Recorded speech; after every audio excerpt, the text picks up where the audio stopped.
We're rolling, Pika. Oh my goodness. Hey there. Welcome back to the Comics Coffeetable. We got show notes, new show notes made by our executive producer, Pikachu. We've got a boom operator and cameraman and Drinka here, who's on, what? You're on your union break. You heard. You said, fuck off, Eric. Hey, I just sweared within the first 8 minutes. Let's see what happens. I'm not even monetized. I'm, sure you comb your beard. We've got comic books to talk about. Thank you once again for tuning in. It must be 3 p.m. U.S. Eastern. Go figure. All right. What are we doing this year? Last year we read from this book. It's a 365 days book. And we would open up to today's date. It's January the 20th. We would look at the page for today's date, which would have some Golden Age art. The Golden Age was a time in comic books. It was the start of the superhero story in 1938 with the premiere of Action Comics #1 and Superman. Dun, dun, dun, dun. And it was a time for America. There was a lot going on in 1938. We just got out of the Great Depression, and right before that was the Great Dust Bowl, and right before that was there was World War I, and then also the Spanish flu epidemic. That was really terrible. And also in 1920, the 19th Amendment. And then the birth of jazz music. America was culturally booming, and it was a new age. It was the 20th century. We had gotten to the future. We had moving pictures, and with movies, we had radio. We had airplanes. We had mechanized weaponry. We had ironclad ships. That were with steam engines and turbines that could traverse the ocean and the globe. What a time, huh? And that was the birthing place. That was the giant petri dish of comic books and these superhero stories that we love until today. So last year we based it upon this book. This year we're basing our show, upon these two books, the Overstreet Guides, the most recent comic book price guide, and how to grade comics. What we're doing this year is we're taking my comic book collection, which is spread out over about 8 or 9 long boxes, mostly all the way full, and we're going to rebag, reboard, and rebox the entire kit and caboodle. And while we're going along the way, we're going to educate ourselves. We're going to learn how to grade comics. These were bought by my parents. These were Christmas presents from my parents. Yay! So this season this year is dedicated to my parents. Thank you, Hoppy Poppy and Mom. Thanks. My stepdad and my mom. And I'm blessed and grateful. And I'm surrounded by comic books and DVDs and grown people's toys, and he's got a beard, and he's 50 years old, and oh my God, it's what a wonderful time to be a YouTuber, I guess. Indeed. A big part of this show it's because I've been given the gift of a new renaissance, and something to look forward to going back to the comic book shop. And I've been on a hiatus for several years now. And I've started going back to the comic book shop. And I'm starting to buy superhero comic books again. Here and there. Not from all of the places. And definitely not with all the creators. We live in a really polarized time. And it's kind of tough to be a comic books fan. People are asking you to take sides. Or you're adjacent. And all I want to do is just buy, comic books. Comic books. Comic books. These are all from this year. So what we're doing first is we're just gonna bag and board and box all of my comic books that I bought last year, and that would be a nice way to start off the show. So there won't be any need to grade or to to try to use the price guide to see its current value, its book value. We'll be doing that more and more as the show progresses. But we are doing this for fun. Remember that I am not a professional grader.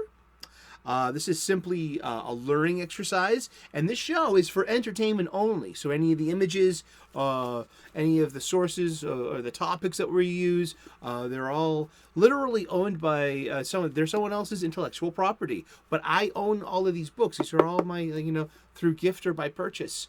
So I have to start looking up this fair use stuff. You know what I mean? And hope that we're not getting ourselves into Dutch. But yes, please pull up a chair to our coffee table. Grab a cuppa. It started off with this hardcover coffee table book given to me about 2 decades ago by one of my best friends, and it's been surfing my coffee table ever since, literally. And the coffee table was always the place where me and my friends would congregate. And whether it was we were going all-nighters, chain smoking cigarettes, and drinking late-night beverages, there would always be a stack of movies, a stack of books, and something to talk about. So welcome to our very own coffee table. Salud, slancha, grazie, skol, genki. I want to learn more words. I want to learn like every word there is for cheers. That would be nice. But yeah, this is our coffee table. So let's get to it. What we're doing real quick for the month of January is that we're just going to cover last year's page real quick. Why? Because I thought it would be fun. Seriously. I was, I started the new year off with, what am I going to do for content? Like, how am I going to keep this going? You got a good idea, bag and board show. And I'm into it. I really am.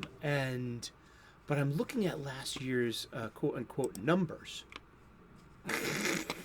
And it's an unfair comparison because we just started the show off last year. I mean, and we just got stronger and stronger as the year went on. I'm told, and that's between me and you. This is us. This conversation that we've been going on. And I thought it'd be fun, just flat out fun, to go back and check out January 20th, 2022, where I made a 5-minute and 59-second long, almost 6 minutes long video about the page today. And it got 7 views, which is technically 6 views plus 1, plus me. I always check out my video. I always give myself a view. Why not? I mean, that's fair. And I'm always, tweaking the show. Pika is always, I'm always getting show notes from my executive producer. Alrighty. Well, let's get to it. Because we're just going to blow through it real quick.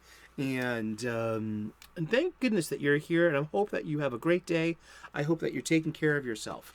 And I hope that you are clobbering your problems and not being clobbered by them. Meow. I am allergic to cats. I am. I have not been to the emergency room for an asthma attack in 20 years. My best friend was my nemesis the entire time. I had a cat. I loved him very much. Had him for years. Oh, I adored that cat. And then me and the girlfriend broke up, and she took the cat, and I stopped going to the emergency room with my asthma attacks that I've had since a child. It's just like in the stories. My best friend was my nemesis. And it's a big reason why I got him. I can't have pets where I live.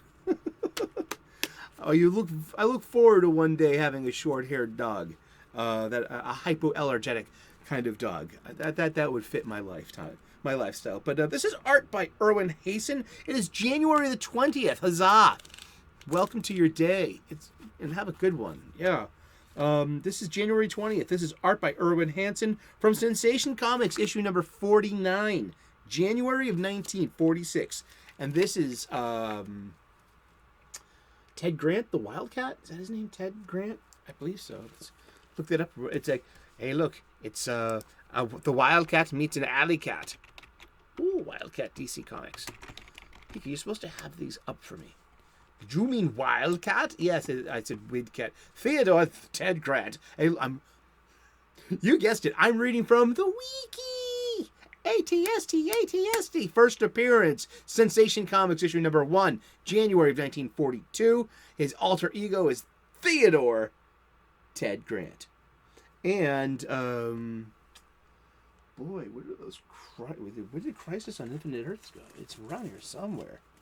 I mean, we were talking about it the other day. That's where we get his replacement, too. Ted Theodore Grant, a longtime member of the Justice Society of America, the JSA, a world-class heavyweight boxer, Grant became entangled inadvertently in the criminal underworld and developed a costume and identity to clear his name. Other characters have taken Grant's name and identity, including his goddaughter, Yolanda Montez, there are 2 Wildcats in the JSA. So you have a mentor and a mentee. Once again, adding balance to the equation of there are too many superheroes with the same code name. What's up with that? And some are outright kind of just, a little weird. There's always some kind of weird conversation about Laura Kinney, the Marvel character formerly known as X-23, the female clone of James Logan Howlett, as who we know as the Wolverine. And Wolverine died one day. He did. He was dead for about 8 years in the comic book in continuity. So X-23 took up the mantle of Wolverine and became the X-Men's Wolverine until Wolverine got over his comic book death and came back. Now there are 2 Wolverines. There are 2 Spider-Mans, but also there are 2 Supermans. I'm saying mans. I'm not saying men. I mean, the literal Superman. There's actually 2 or maybe 3 Flashes. 2 or 3 The Flash. There are literally 3 The Flash. Jay Garrick, Barry Allen, Wally West. The Kids Flash. And then there's Wildcat here. Yeah, so we got Wildcat. I love the art. Don't you see, like, the Tick? Haven't you ever seen the Tick from NEC? The Tick was a lampoon of comic books, and it's been adapted into a few different live action shows, and one very on the nose cartoon. It's and it was born right here from one of my local comic book shops, and seriously, the Tick 2001 TV show, and based on the title of the comic book of the same name. The Tick is a superhero created by cartoonist Ben Edlund in 1986 as a newsletter mascot for the New England Comics chain of Boston area comic book stores. The character is a parody of American comic book superheroes. I literally grew up with the Tick. New England Comics became my local comic book shop, especially when my grandparents moved to Quincy, which is right off the Red Line subway, yet no longer in Boston. They had moved from the Dorchester neighborhood, and now in a different part. And Dorchester is right next to Quincy, separated by the Neponset River. Yet in the Quincy Center, there was a great comic book shop in the mid-'80s, and it was New England Comics. And this was like way back in the day too, before they moved down the street from the Rotary, and they had the Tick, and his spin-off character Paul the Samurai as well, who got his wakizashi into past customs by baking it into a baguette. It's this absurd superhero, but lampooning a parody of the character, and then it got its own comic book series, and it was NEC Comics, and that's actually, we didn't even read the blurb, did we? Just let me read the blurb real quick, just for the shits and giggles. Wildcat was designed for the back pages of Sensation Comics, a new anthology introduced in 1942 to feature the adventures of Wonder Woman, who also had Wonder Woman, and for anyone being under Charles Moulton, that was William Marsters Moulton and Faye Hassan. I mean Joy Hassan, and that's incredible. And I just found this. We just found this out doing this show about the female writer of Wonder Woman. That's so cool. And yeah, and at the end it's the unfortunate golden age story of being brushed under female creator not being recognized until very later on or too late. But hey, we're this way to the future. That was the 20th century. We're in the 21st century now. We're going to face these 21st century problems with 21st century solutions. Even at this early date, Wildcat was something of a second-generation superhero, since he got the idea for his act from a comic book featuring a Green Lantern story. Wildcat didn't have any special powers and hardly needed them, since beneath his kitty costume he was Ted Grant, world's heavyweight champion. In this comical splash panel, the black-clad Wildcat confronts a common domestic feline, but in truth, it's his comedy sidekick, Stretch Skinner, in disguise. And you can see that from the very long chin. Maybe the modern day, maybe golden age furries. People that dress up as as furry animals and identify that way too in the spectrum of human sexuality, I guess, or human identification. It's a transhuman kind of thing. I'm not too sure, but it's I got no skin in that game. It's not my thing, and but yeah, he looks like the Tick. He does, yeah. And the Tick was from my local comic book shop, and I got a very old trade paperback of the Tick that I've been reading for a long time. It was and it was like a Daredevil ripoff too. But speaking of, let's board and bag. I was at the comic book shop a couple of weeks back, and my hands were kind of light. I didn't have that many comic books in my hands, and I wanted to buy some more. It's my mission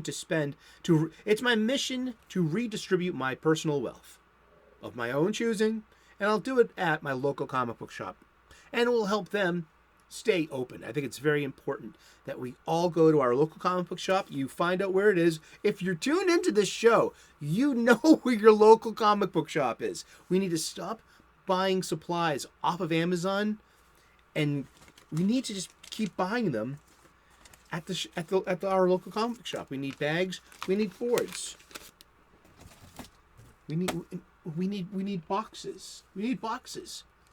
And while we're there, too, things are going to catch your eye. And just pick them and just get it. Help keep them open. I got a DVD copy of UHF by Weird Al Yankovic. This is an 80s movie. I love this movie. It cost $10. So that's $10 going into, that I'm redistributing to help support my local comic book shop. Redistribute wealth. I'm performing equity on an interpersonal and professional basis. Cheers. I am, yeah, aren't I? I got this. This is wonderful. This is The Prisoner Companion for $3. This covers all 17 episodes. It has an in-depth kind of, it has the scripts. It has just actors listing. This is the nerd book. This is the geek book, all right? And I love The Prisoner. It's one of my all-time favorite shows. I am not a number. I am a free man. Yes. That was great to pick up. I picked up this too, so I told you that my hands were light. And I want to help keep my local comic book shop open. We're the only people that can keep, because when they're gone, they're gone. Okay? And we need to, they'll exist in some form. Like there'll be a vintage record store. I got blessed to have one down the street. I don't have a turntable, but it's nice to, vintage record stores are so cool. And it's a great way to spend a Sunday afternoon if you're on a date too. It's a great date place. Like, hey, pick a couple of things. Like, what's your imaginary stack look like? Do you want one? I'll buy you a used album. Hi. Let's get to it. All right, this is from the Bad Kids Press.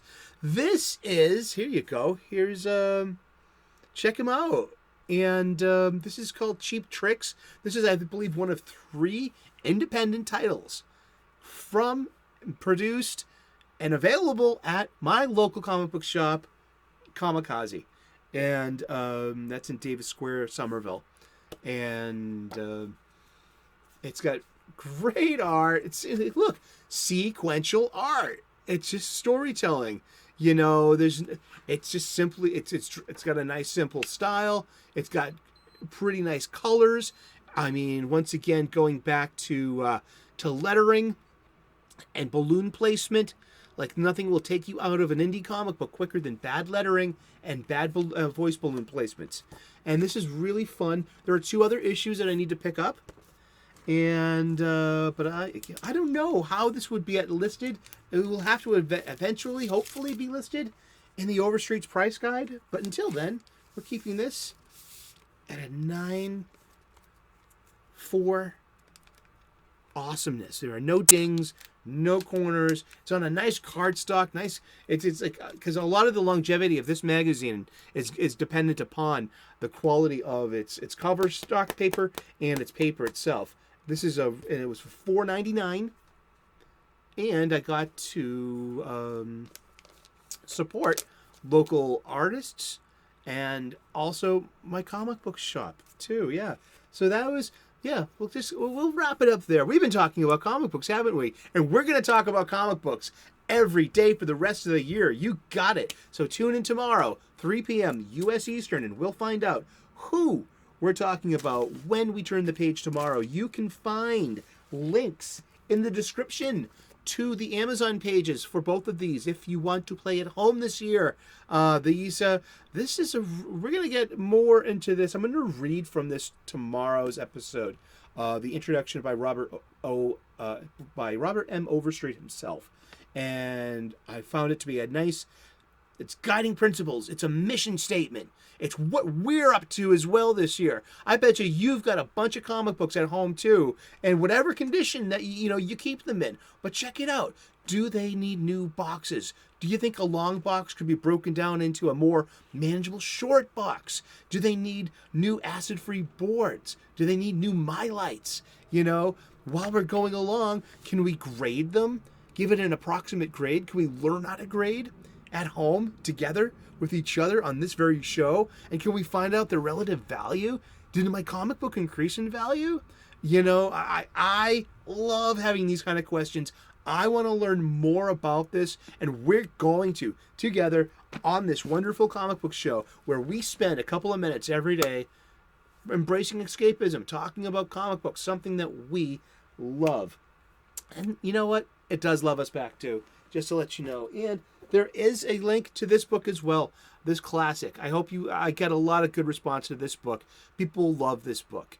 And you can love this book too by getting your own copy. It'll look great on your coffee table too. This coffee table here, this is our coffee table. But you get one for your coffee table. People will thumb through it and be like, "Oh, I know you're a comic book fan. Hey, this is really old. I didn't know this."